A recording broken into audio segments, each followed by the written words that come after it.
Hello guys, in this video I'm going to show you how you can check your payment reports on Upwork. But first I wanted to tell you that don't forget to subscribe, because at 10,000 subscribers I'm going to show you my YouTube revenue statistics and my growth strategy, how you can make money online. So first open the app and then click on your profile, which is at the top left corner, and then click on the reports.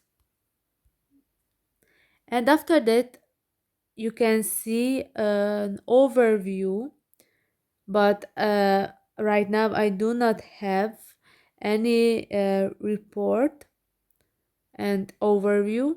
But if you have work in progress, or when you already got paid, then here will appear all the relevant information, and then you can check your transaction history, your balance, your statement period. You can choose dates, and after that here will appear all your transaction history.